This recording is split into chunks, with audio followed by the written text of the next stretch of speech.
There is a cruel truth about despair. It does not choose its victims. It doesn't matter if you're an honest man who has been working the land since sunrise, or if you're a young girl who has never known anything but your father's protection. Despair arrives like a sandstorm in the desert, without warning, without mercy, covering everything with its suffocating shadow. And when it does, it leaves only debris, and the question that haunts the survivors: what can you do to stay alive? Thomas Mitchell, 52 years old, had learned this lesson the hard way. His calloused hands knew both the weight of the hoe and the weight of a gun. His face, scarred by the merciless Arizona sun, bore scars that told stories he would rather forget.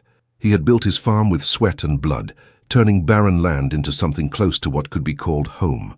But that late afternoon, when the hot wind carried the smell of dust and something else, something that made his stomach turn, Thomas knew his life was about to change again. The noise came first. Horses' hooves galloped at a desperate pace, breaking the silence that always dominated those lands forgotten by God. Thomas put down the hammer he used to fix the fence and walked to the porch of his modest home. The sun was low, painting the sky blood red, and against this burning canvas a lone figure was rushing in. It was a woman. Even from a distance, Thomas could see by the movements on the horse's back, by the way the hair fluttered in the wind. She rode like someone who had known horses since she was a child, but there was something wrong with her posture, an urgency that spoke of pure terror. The animal she was riding was foaming, clearly pushed beyond its limits, and Thomas felt a tightness in his chest as he realized that it wasn't just hooves he heard in the distance. There were other horsemen, at least 3, maybe 4, following the woman's trail like hounds chasing a wounded fox. They were still far enough away to be just dark dots against the horizon, but Thomas knew that kind of chase. He had participated in some when he was younger and less wise. I knew how they ended. The woman arrived at the farmyard like a hurricane of despair and dust. Her dress was torn in several places, stained with sweat and blood that Thomas hoped was not hers. His eyes, green as the rare grass that grew near the stream in the spring, were wide with fear, but there was determination there as well. She dismounted even before the horse came to a complete stop, stumbling but recovering with the grace of someone who was used to adversity. "Please," she said, and her voice was like broken glass, sharp but fragile. "Please, sir, they will catch up with me. Precise, I need to hide." Thomas looked at her, then at the approaching knights, then at her again. He saw in her hands the trembling of someone who had held a gun for too long. He saw in the dirt on his face the tears he had cried. He saw in his eyes the same expression he had carried years ago, when he still believed that the world made sense. "How many are there?" he asked, his voice deep and calm as ever. "4," she replied, and then her voice broke. "Just make it stop." Thomas nodded slowly. I knew that request. He knew the weight of those 3 simple words. They carried within them all the human despair, all the plea of someone who had lost everything and just wanted the pain to stop. He had made the same request once, long ago, when he found his own family dead in circumstances not unlike these. "Come in," he said, indicating the house with a nod. "There's a basement under the kitchen. The loose board is under the carpet. You can find it." She hesitated for a moment, as if she couldn't believe she had found someone willing to help. Then he ran into the house, and Thomas heard his hurried footsteps on the wooden floor. He remained on the porch, watching the horsemen approach. Now I could make out their faces, hardened by the difficult life, and even more difficult choices. He recognized the type, men who had lost so much that they had nothing left to lose, which made them infinitely dangerous. Their leader, a tall man with a scar that ran from his left ear to the corner of his mouth, dismounted first. His small, cruel eyes swept the courtyard, looking for signs of the woman. Thomas kept his expression neutral, but his right hand moved almost imperceptibly closer to the gun he carried on his belt. "Late," said the scar man, spitting in the dust. "Have you seen a woman pass by? Young, dark-haired, riding a sorrel horse?"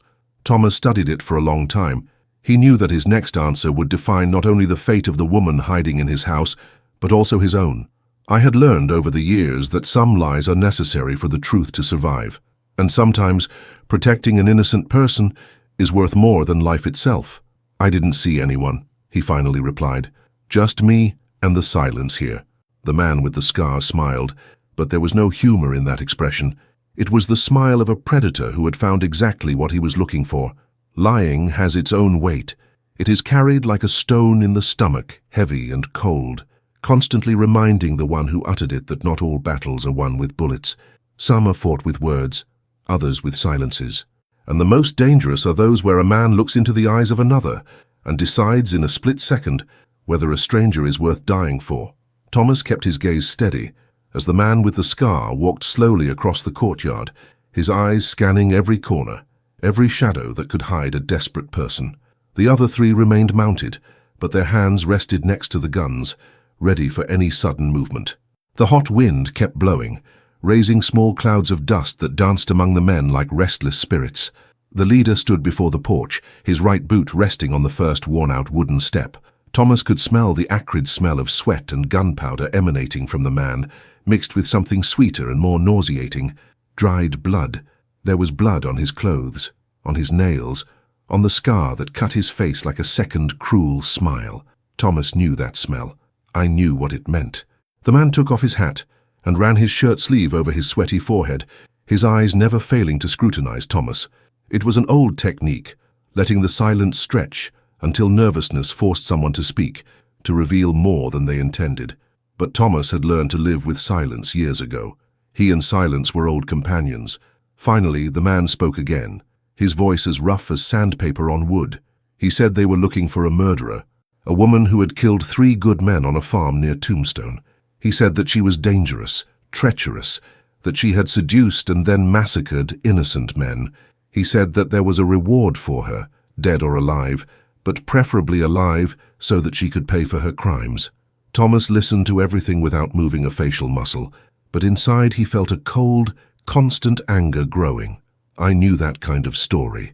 He knew how men like that turned victims into culprits, how they painted their own crimes in the colors of justice. He had participated in enough lynchings in his youth to recognize the lie behind the noble words. The man with the scar climbed another step, now almost at Thomas's eye level. His breathing was heavy, heavy with the smell of cheap whiskey and old tobacco. He said he knew Thomas was lying. He said there were clear tracks that someone had passed by, fresh tracks of a tired horse. He said that Thomas seemed like an intelligent man, too intelligent to die because of a woman he didn't even know. It was then that Thomas noticed the subtle movement in the kitchen window, just a tremor in the shabby curtains, almost imperceptible. The woman was listening, probably crouching near the entrance to the basement, trembling not only with fear, but also with anger as she heard the lies being told about her. Thomas felt a twinge of admiration for his courage. Many men would have fled through the back door by this time. The leader of the outsiders made a gesture to his companions, who dismounted and began to spread out across the courtyard. One of them, short and stocky with an unkempt beard, walked towards the stable. Another, thin as a dry stick but with eyes that shone with cruelty, went to the side of the house. The third, just a young man who should not have been more than 20 years old but already bore the mark of violence on his face, remained close to the horses, obviously serving as a lookout. Thomas calculated the distances, the angles, the possibilities. 4 gunmen against him. These were not impossible chances, but they were not favorable either, mainly because there was an innocent woman hiding in his house, a woman who depended on him to survive, a woman who had whispered those 3 words that now echoed in her mind like a funeral bell, "Just make it stop." The man with the scar climbed the last step and was now on the balcony, invading Thomas's personal space with the confidence of someone who was used to intimidating and dominating. He reached out and touched Thomas's shoulder, a touch that was meant to seem friendly, but carried all the threat of a snake ready to pounce. He said that they were men of the world, who understood how things worked in the West.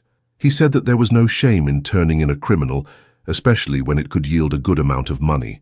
Thomas looked at the hand on his shoulder, then at the man's face. He saw the same expression there that he had seen on the faces of those who killed his family years ago. The same lack of humanity, the same certainty that force gave the right to everything. And at that moment, Thomas Mitchell made a decision that would change everything. Slowly, he placed his own hand on the stranger's. For a moment, the man smiled, thinking he had won. But then, Thomas squeezed, his calloused fingers closing like claws around the delicate bones of the other man's hand. He squeezed until he heard the small crack of bones under pressure, until he saw the confidence turn to surprise, and then to pain in the eyes of the stranger. And then, in a low but charged voice with an authority that came from years of suffering and hard-won wisdom, Thomas spoke. He told the man to get his dirty hand off him. He said that in his land, Liars were not welcome. He said that if they wanted to look for someone, they should look elsewhere because there they would find nothing but problems. The man tried to pull his hand, but Thomas kept his grip. The other three outsiders noticed the tension and began to move, their hands instinctively going to the guns. The wind stopped blowing, as if nature itself was holding its breath before the approaching storm. And in the tense silence that followed, everyone could hear the distinct sound of a rifle being cocked. The sound came from inside the house. There are times in a man's life when time seems to stand still, when every second stretches like honey dripping from a broken spoon. In those moments, choices are not made with the mind, but with something deeper, something that lives in the bone, in the blood, in the part of the soul that knows the difference between right and wrong, without needing words to explain it. And when that moment comes, there is no turning back. There is no regret. There is only the consequence and the certainty that some prices are worth paying. Thomas let go of the stranger's hand and took a step back, his eyes never leaving the scarred man's face. He could see the anger building there, mixed with something akin to fear, fear of having been publicly challenged by someone who should have bowed. The other three men had stopped moving, their heads turned toward the house, trying to locate the source of the rifle's sound. The young man near the horses had drawn his gun, but he kept it low, uncertain of what to do. The sound came again, this time closer to the front window. Thomas knew that the woman had climbed up from the basement and was now positioned where she could have a good line of fire. He admired his courage, but he also felt a weight in his chest. She shouldn't be there. He shouldn't have to wield a gun to defend them. But the world rarely offered the choices people deserved. The man with the scar massaged his sore hand and spat on the wood of the balcony. His face was red with anger and humiliation. I told Thomas that I had made a very big mistake. He said that now it was no longer a question of money or justice, but of respect. He said that Thomas and whoever was inside the house would pay dearly for that affront. But his words rang hollow, like wind beating an old can. Thomas could see in the man's eyes that fear was beginning to grow. 4 on 2 wasn't the same odds as 4 on 1, especially when both had defensive position and at least one long gun. The man with the scar wasn't an idiot. He'd survived too long in the West not to recognize when the odds were starting to change. The thin stranger who had gone to the side of the house came running back, his hurried steps kicking up small clouds of dust. He whispered something in the leader's ear, something that made the small eyes narrow even more. Thomas couldn't hear the words, but he could guess. The man had found the woman's horse in the stable, or perhaps tracks that definitively proved that she was there. The leader nodded slowly, his eyes turning to Thomas with renewed determination. The humiliation had been replaced by something worse, certainty. Now he knew that Thomas was lying, and it gave him the justification he needed to do what he wanted to do from the beginning. He made a subtle gesture to his men. The young man near the horses moved to have a better shooting angle in the house. The stocky man left the stable and positioned himself near the well, where he could cover the side of the building.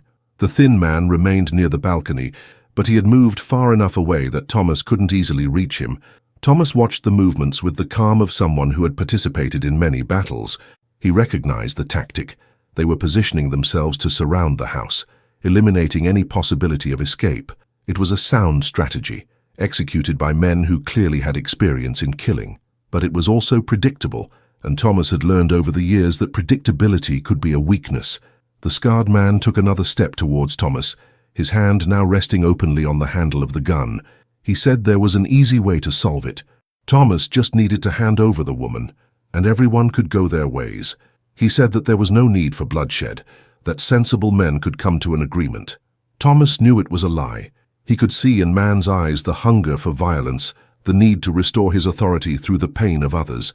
Even if he gave the woman away, even if he bowed down and begged for forgiveness, those men would not leave satisfied. They had tasted blood, and now they wanted more. It was then that Thomas listened. It was barely noticeable, drowned out by the floorboards and wooden walls, but his trained ears picked up the sound. The woman was crying, not the loud, desperate cry of hysteria, but the low, steady cry of someone who had lost everything and now faced the prospect of losing even more. That sound hit Thomas like a punch in the stomach. It brought back memories he had buried deep. The sound of his own wife crying the last time he saw her alive. The sound of his little daughter calling out to him as evil men did unthinkable things. The sound of his own voice years ago, whispering the same 3 words the woman had said to him, "Just make it stop." The man with the scar must have noticed the change in Thomas's expression, because his cruel smile returned. He said he could hear it too. He said he imagined the fear the woman must be feeling, alone inside, knowing there was no way to escape. She said that maybe if Thomas was reasonable, they could be kind to her. But the words were lost in the roar that grew inside Thomas's head. It was not ordinary anger. It was something more primitive, purer. It was the fury of a man who had seen evil triumph once and had sworn that he would never again allow it to happen in his presence. Thomas looked at the man in front of him, then at the other 3 scattered around the courtyard.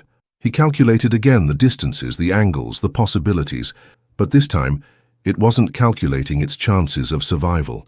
He was calculating how many of them he could take with him before he fell. Because Thomas Mitchell, 52-year-old farmer and survivor, had made his final decision. There would be no delivery, there would be no negotiation. There would be only what there was in the end in the West, iron and sword, and that justice would be decided by whoever could draw the fastest. The wind blew again, carrying the smell of the approaching storm, and in the warm, dry air of Arizona, the tension has finally reached its breaking point. Death, when it comes quickly, is almost merciful. There is no time for prolonged fear. There is no agony that drags on for hours. There is only the moment, a second of absolute clarity where everything is defined, where years of choices culminate in a single irreversible action, and then silence. The kind of silence that weighs more than any word ever spoken. Thomas moved as he had learned to do decades ago, when he was still young and life seemed endless. His right hand flew to the gun on the belt as his body spun to use the wooden porch column as partial protection. The movement was fluid, born of muscles that remembered even when the mind preferred to forget. The man with the scar was also fast, almost fast enough. His gun came out of the holster a split second after Thomas's, the barrel lining up with the farmer's chest with deadly accuracy. For a moment that lasted an eternity. The 2 men stared at each other through the length of their revolvers, each knowing that only one would see the sun set that day. The first bullet came from the house. The rifle's stampede echoed through the courtyard like thunder, and the young man near the horses spun on himself before collapsing into the dust, a dark stain spreading across the back of his shirt. The woman had chosen her first target well, the most inexperienced, the one that would take the longest to react to the sudden change in the situation. That moment of distraction was all Thomas needed. His revolver roared, and the bullet found the man with the scar right in the center of his chest. The impact threw him back, his arms spreading like broken wings as his own gun shot into the sky. The bullet lost in the clouds that were beginning to form on the horizon. The stocky man near the well reacted quickly, his gun finding Thomas before the farmer could turn around completely. The bullet scratched his left shoulder, tearing fabric and flesh in a line of fire that sent him staggering. But Thomas had survived worse injuries, and the pain only sharpened his resolve. He rolled behind the porch column, just as a second bullet shattered the wood where his head had been. Splinters flew through the air like small daggers, one of them severing his cheek and leaving a warm trail of blood running down his face. The house rifle roared again and the stocky man screamed, a high-pitched animal-like sound that echoed through the courtyard before being abruptly cut off. Thomas heard the body fall into the water of the well, with a dull splash that somehow sounded more final than any shot. Only the thin man remained. Thomas saw him moving down the side of the house, trying to find an angle to shoot through the window where the woman was positioned. His boots made little noise on the dry land, but Thomas knew every sound of his property, every whisper that didn't belong there. Thomas came out from behind the column in a swift motion, his revolver already lined up. He watched the thin man turn around, surprised, his gun moving in a desperate attempt to keep up. But it was too late. Thomas fired twice, the shots so close together that they sounded almost like one. The thin man stumbled backwards, hit the wall of the house, and slowly slipped to the floor, leaving a red trail on the white-painted wood. His legs trembled for a few seconds before they became motionless, and then only silence remained. Thomas remained where he was for a long moment, his revolver still pointed at where the last attacker had fallen. His ears ringed with the echo of gunfire, and the smell of burning gunpowder mingled with the metallic aroma of spilled blood. The injured shoulder throbbed with every beat of his heart, but he barely noticed the pain. Slowly, the door of the house opened. The woman appeared at the entrance, still holding her rifle, her eyes scanning the courtyard and counting the bodies. His face was pale but firm. There were tears on their cheeks, but they weren't tears of fear. They were tears of relief, of gratitude, the kind that comes when someone realizes they're going to live to see another day. She walked to the balcony with careful steps, avoiding looking directly at the dead. When he got close to Thomas, he stopped and studied him. The blood on his face, the wound on his shoulder, the weary expression of a man who had done what needed to be done. Thomas reloaded his revolver with automatic movements, his fingers finding the bullets on his belt without his eyes ceasing to watch the yard. I had learned long ago that constant vigilance was the price of survival, that relaxing too soon could mean dying too late. The woman took another step, and in a low but firm voice told her true story. She was not a murderer fleeing justice, as the men had claimed. It was 19-year-old Sarah Elizabeth Campbell, the only child of an honest farmer who had refused to sell his land to a group of unscrupulous speculators. The 4 men Thomas had killed were gunmen hired to force the sale through violence. They had arrived at his father's farm 3 days earlier, demanding that he sign the papers. When he refused, they had shown his true nature. Sarah was able to escape only because she was in the barn when the shooting started, and she had the presence of mind to grab a horse and run before they noticed her. Thomas listened to everything without interruption, his face revealing no emotion, but inside he felt a grim satisfaction in knowing that he had read the situation correctly. His instincts, sharpened by years of experience with human nature, had not betrayed him. When she finished speaking, Sarah looked at the bodies scattered around the courtyard and then at Thomas. She asked if he was okay, if he needed help with the wound.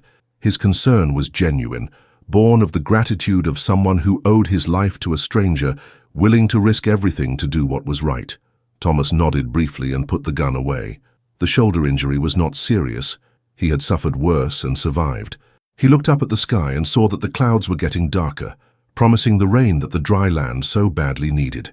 It would be good to wash the blood from the earth, to cleanse the air of the smell of death. He told Sarah that she could stay as long as she needed to, until she felt safe to continue her journey.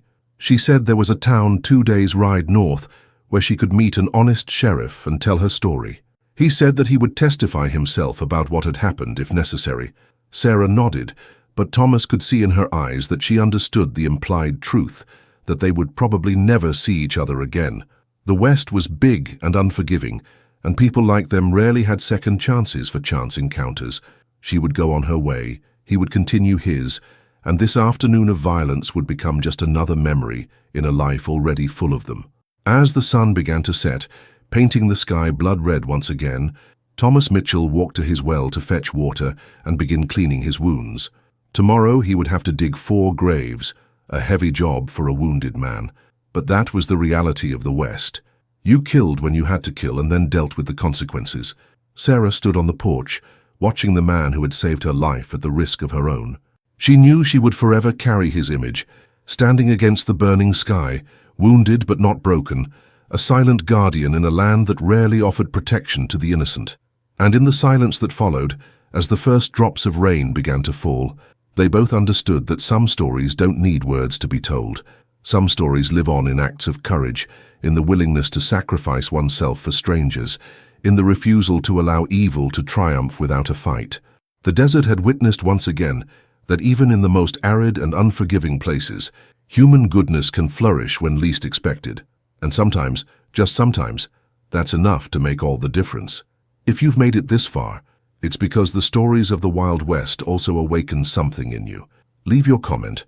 What was the moment that marked you the most in this Thomas Mitchell story? Subscribe to the channel so you don't miss any of these stories.